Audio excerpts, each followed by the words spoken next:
Hello and welcome back to the channel. So I know I've been gone for a while, but I'm back, and I'm back with Marco today since OP12 just got released. I know it's not legal for the next week or so, but I just wanted to see how Marco felt in the 12 format, especially with Zoro running rampant everywhere. It's really important for us to try to tech against that matchup. So the rest of the list, as you can see, not much has changed since the last Marco video, but obviously I am putting Slave Arrow back in over Divine Departure, just because it really helps with dodging the Zoro attacks, making him miss the battle, and so he can't restand with his leader ability. And so I think this tech is just really nice for that. And also putting in stuff like Kuma, so you can get rid of the pesky 1k blockers or the Kuina that the Zoro has been playing again. And then other than that, the aces are still in here, or at least one ace. I decided to replace one of the aces with Sabo, and this tech is actually for the Rayleigh matchup, just because Rayleigh does play a lot of smaller bodies and is able to make a 2000 power Nami really scary with his leader ability. And so Sabo just helps us get rid of these smaller bodies that we don't want to waste our larger removal otherwise. You don't want to turn a Newgate sideways, for example, for a Nami when Sabo can get rid of two of them for you. So this is pretty much it for the deck list. Again, everything else is pretty much the same, so I'm not going to go over those. But yeah, let's just hop over to some gameplay and then we'll see how this thing runs. Okay, so first game I got for you guys, we're going to be going up against Green Zoro, and obviously I think this deck is going to be the deck to beat this format. People are starting to play Rayleigh to try to counter this deck, and then obviously black decks don't really have a good time against this, just because any blockers you put down kind of just gets cooked by his leader ability. And so yeah, let's just see how Marco does against him, just because any forward life leader too has a hard time against Zoro, because he has his own version of I'm invincible, and so if you get too low too early, he's just gonna rush you down with those restand cards. And so here, I'm actually surprised he decided to counter out early. I think his game plan was just to stay super healthy and then obviously crack into life as much as possible. Yeah, and it's obviously really hard for us to counter out like that early in the game. He's just swinging constant 8s at us. And so here, I believe I play down the Nami, or I might not even play down the Nami, just because I want to pressure as much resources as possible early on. And so I can actually see us, ripping the Otama into Kuma, just so we get rid of that Tashigi off the board. And then doing it this way as well, we're able to pressure out a couple of resources in his hand here.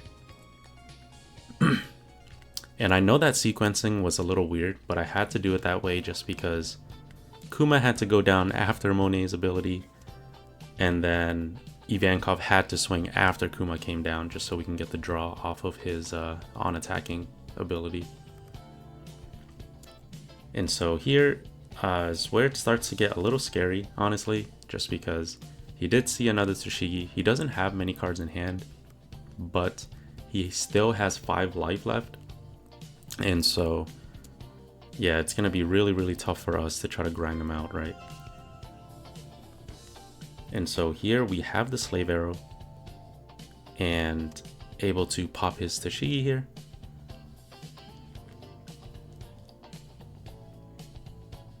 I think I decide not to greed the Slave Arrow just yet. Yeah, I think it's really important to try to get as many resources as possible early on, just because later in the game, if he finds that restand card, we're pretty much cooked. So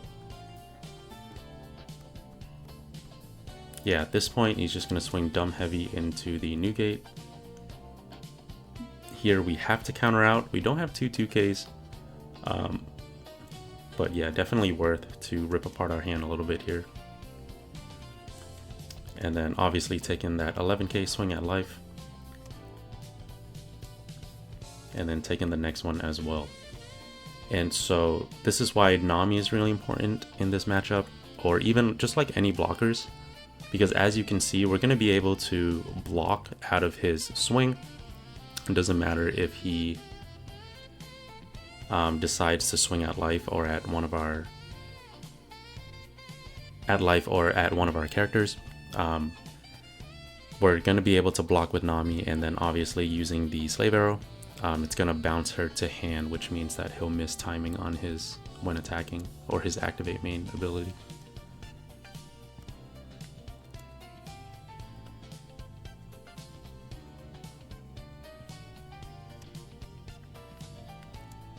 And so here, yeah, we pretty much lose to Hody or what's that card? The Demon Slash, that new one that taps down 2 cards. So if he has that, then we lose. Or if he has the restand, actually, we will be able to counter out. But if he, you know, taps down our blocker and taps down our Dawn, there's not much we can do there. But yeah, we are working with a lot of counters, so as long as he doesn't have like Hody or that new event, we should be pretty good to close out this match.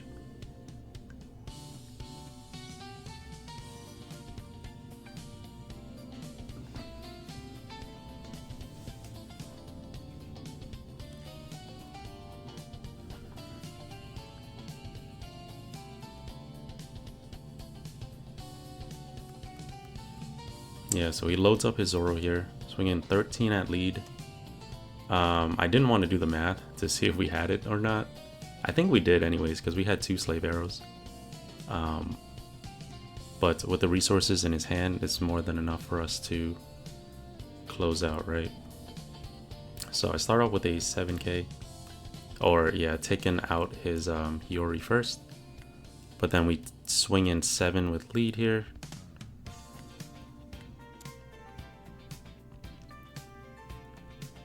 And if he counters out of any of these, yeah, we should be able to just play down Nami and then force him again to have either the Hody or, yeah, have either Hody or that card, the Demon Slash card. But I think at this point it's a little too late. I'm leaving up 3 Dawn here, and I'm not even going to swing with the Newgate, just because I don't want to give him more chances to actually draw his out. Just because if I ignore his board right now, or ignore his life right now, we'll be able to close out next turn anyways. So swings in 13. Again, I just do the Nami. Oh, I'm surprised I didn't just... Oh, no, he tapped down the Nami. Sorry about that. So he tapped down the Nami, but because we were able to buy so many turns beforehand, I'm able to just raw counter out of that one there. So yeah, 7, 9, 11 should do the trick. Since he doesn't have any Dawn up, there's no way for him to counter out of this one. So yeah, we were able to squeeze a win out of Green Zoro here. Okay, so next game I got for you guys, we're going to be going up against Blue Kuzan. And Kuzan is also another one of those leaders in OP12 that's just really, really strong out the gate. I don't think he's like the best deck in format, but as you can see in like recent toppings, he's already topping with stuff like GP Luffy and Zoro, right? So I would put him like top 3, maybe top 5 deck. But he is very, very consistent just because he's able to filter so much and he's able to search so much, especially with that new Sengoku card. So here I just dropped down the Mass Deuce.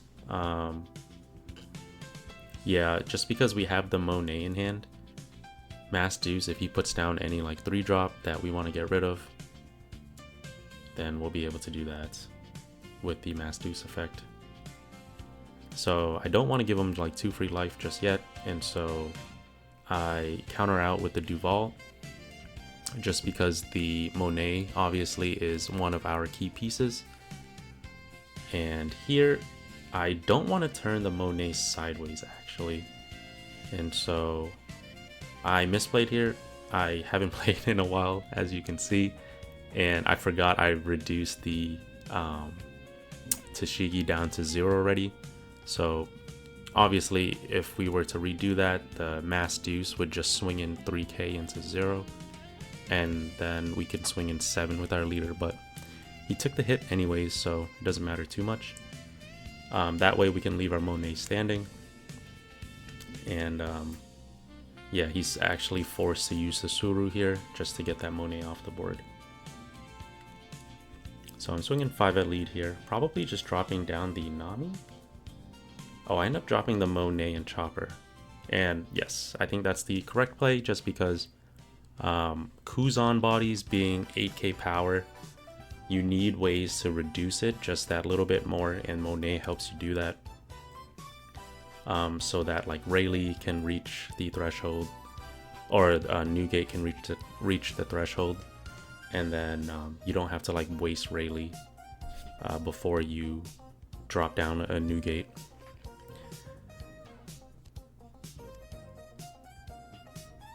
Yeah, so here we will be able to just get rid of that Kuzan with just the Newgate, but this dude actually techs in the Rosinante for the removal decks, and so that is a little bit annoying for us, but not the end of the world, just because we will be able to develop the Newgate anyways.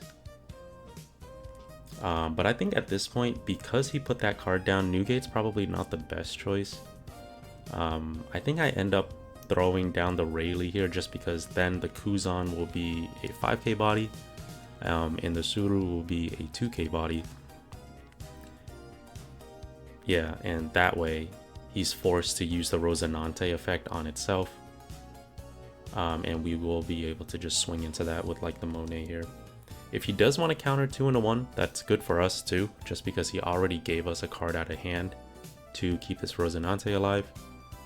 And then if he gives us 2 more cards, you know, that card's not getting that much value, so he ends up letting it go there.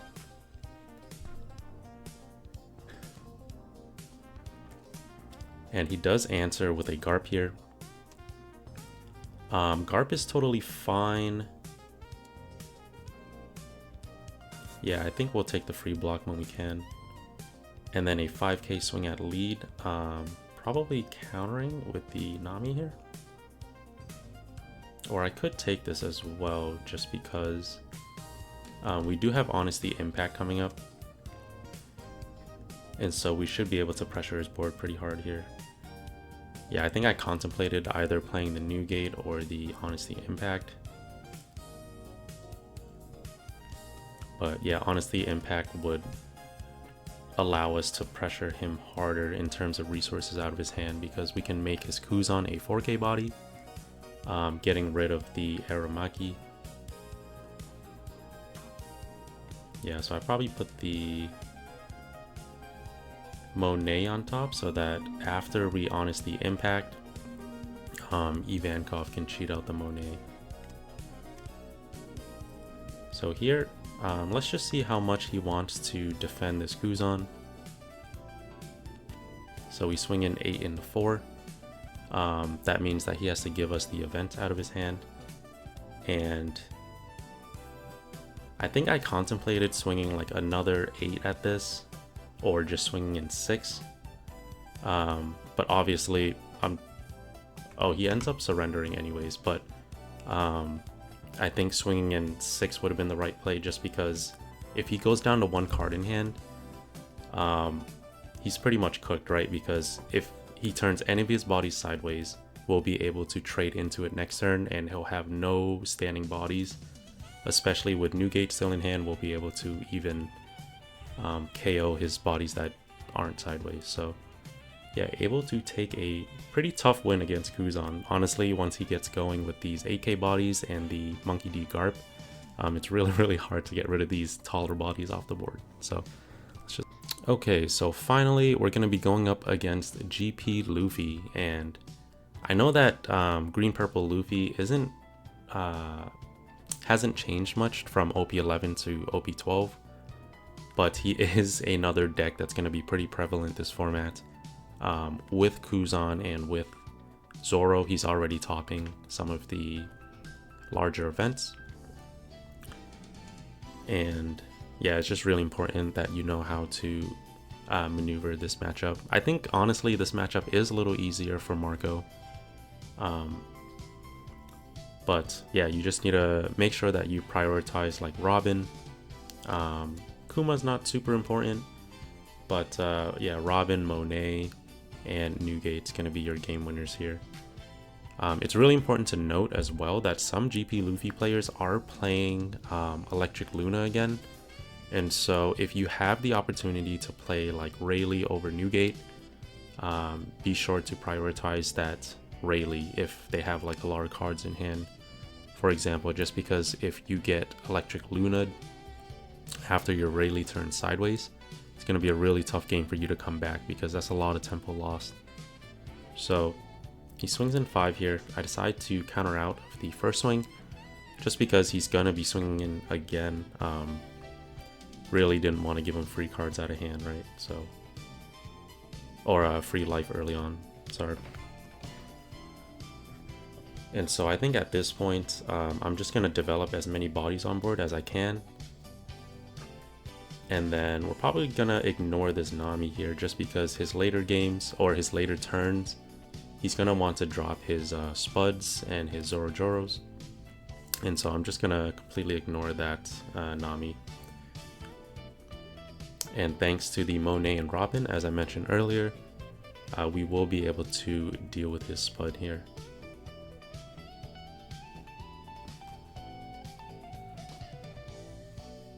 So he drops down the Sanji and Pudding and uses his leader ability, being able to Dawn down 2 and restand 2.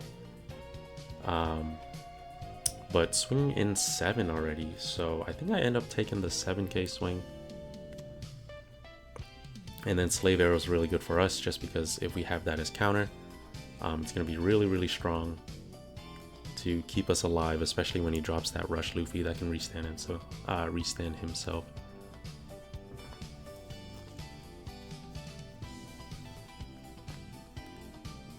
So yeah, honestly, this game really, I wanted to highlight the importance of your smaller bodies as well, just because we haven't played any large bodies yet, but with what we have on board, we're still able to control the game really well. And then, yeah, it's looking really, really tough for him because we have 2 Ivankovs that can help us replenish our hand. And also the Nico Robin is going to threaten, you know, if he puts down anything on board, we'll be able to pop it with her when attacking effect.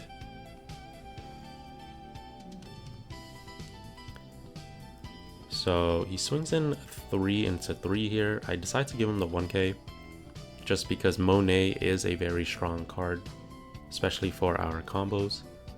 And so I want him to commit his leader swing if he wants to really get rid of this Monet. But he decides to turn corners here and then swing at the Robin instead. Totally fine with that. He doesn't develop a body, which means that we're just going to drop this Sanji into Newgate. Because we were able to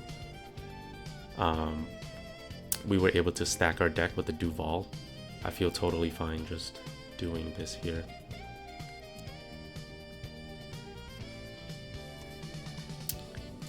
So swing in 5 at lead. I think I totally missequenced that as well. I should have swung in with the Ivankov before I overlaid him.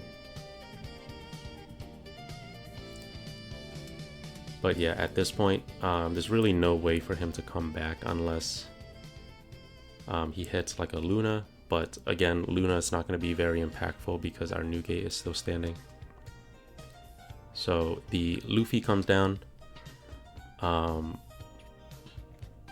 I think at this point he has to block her up or rely on his Gum-Gums to survive.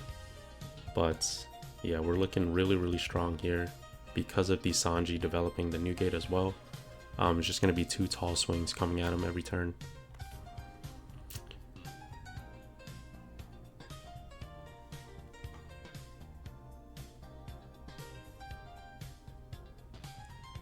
and he ends up just scooping it up. I think, yeah, looking at his hand, he only had a couple of blockers to work with, and if I count the Dawn, he has 7 and I have 8, 9.